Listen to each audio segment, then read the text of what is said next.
ओवी केलेली आहे. तर जयाचे वाचे पुरा भोजे नाम नाचत असे माझे जन्म सहस्रवरी ओळखीचे एक वेळा मुखाशी यावं. आता हे ओवीचा अर्थ काय होतो की परमेश्वराचं नाव एकदा मुखात येण्यासाठी हजारो जन्माची पुण्य लागते. आता हे ज्ञानेश्वरांनी लिहिलेलं आहे. तर कुठल्या अर्थाने लिहिलं हे अर्थात प्रवचनकार सुद्धा ही ओवी सांगत असताना ते स्पष्टीकरण करत असताना एक गोष्ट सांगतो. म्हणजे परमेश्वराचं नाव घेणं हे एकदा नाव मुखात यायला हजारो जन्माची पुण्य लागते. स्पष्टीकरण काय देतात की अशी एक आजीबाई होती, तिला 2 मुलं होती, त्याची लग्न झाली होती आणि ती आजी जी होती ती काय होती एकदम नास्तिक होती. म्हणजे बिलकुल काय देवाचं नाव घेत होती. काही केलं काय झालं तर ते देवाचं बिलकुल नाव घ्यायचे नाही.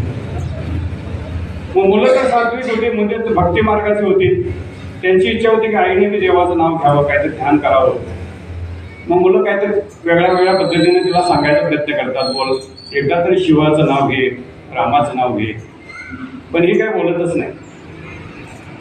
मग आता काहीतरी युक्तीनं काहीतरी करावं म्हणून एक उदाहरण देतात की त्याचे जो काय मुलगा असतो आपल्या पत्नीला नवीन साडी नेसून यायला सांगतो समोर, आणि ती आजी बसलेली असते बरोबर समोर, आणि ते आल्यानंतर काय करतात की ते त्याचा साडीचा पदर पकडून असं फाडतो. आणि पदर फाडल्यानंतर काय होते की ते आता आजी बोलेल मुलाला की तुला काय कळते का नाही, तुझं डोकं ठिकाणावर आहे नाही काय, हे काय केलंस तू, असं फाडलंस वगैरे असं तसं बोलेल. आणि लास्टला काय म्हणेल, आता हे कुठे जाऊन शिवून घेऊन येईल. शिव हा शब्द तिच्या मुखात यावा ह्यासाठी नाटक केलं. पण ती शिव हे शब्द न बोलता काय बोलली, ती मुलाला बोलायचं ते बोलली, सगळं झालं. लास्टला म्हणली की हे कुठेतरी जाऊन चिलबुलून आण. म्हणजे शिव एक ह्या ठिकाणी चिलबल म्हणजे चिलबुल म्हणजे शिवणच प्रकार आहे तो. तर चिलबुल हा शब्द वापर. म्हणजे असे सुद्धा काही लोक होते असं काय सांगतात प्रवचनकारात सांगतात. पण ह्याचा अर्थ खऱ्या अर्थाने जर पाहिला ज्ञानेश्वर माऊलीला काय सांगायचं आहे याच्यामध्ये, तर परमेश्वराचा यथार्थ परिचय प्राप्त करून जर त्याची स्मृती केली तर ती स्मृती येण्यासाठी हजारो जन्माची पुण्य लागते, हे ज्ञानेश्वरांना सांगायचं. मग परमात्म्याचा परिचय जरुरी आहे. आता परमात्म्याचा परिचय आपल्याला कुठं सगळ्यांना कुठं जायचं. अनेक देवी देवता आहेत, अनेक मंदिर आहेत. त्या ठिकाणी आपण जाऊन प्रत्येक ठिकाणी आपण नमस्कार करतो, प्रत्येक देवाचं अलग अलग नाव घेतो. पण ज्या वेळेला हे शास्त्रकारांनी परमेश्वराचं वर्णन करताना शास्त्र जी लिहिली गेली तर त्या शास्त्रामध्ये काय लिहिलं, अर्थात परमात्म्याचं वर्णन सगळ्यांनीच केलं.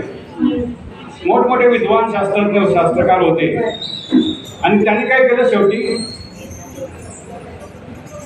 की हे ईश्वरा, आम्ही तुझ्याबद्दल भरपूर लिखाण केलं, वर्णन केलं, पण पूर्ण तुला ओळखू शकलो नाही.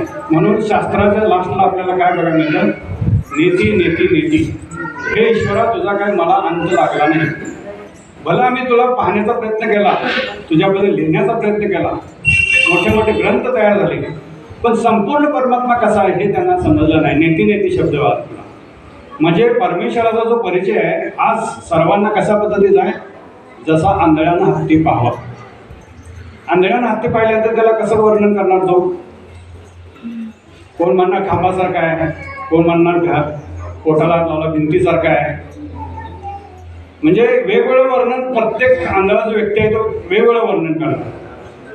पण त्या हत्तीचा परिचय कोण देऊ शकतो की ज्याला दृष्टी आहे, डोळे आहेत, जो पूर्ण त्या हत्तीला पाहू शकतो, तोच त्याचं वर्णन करू शकतो.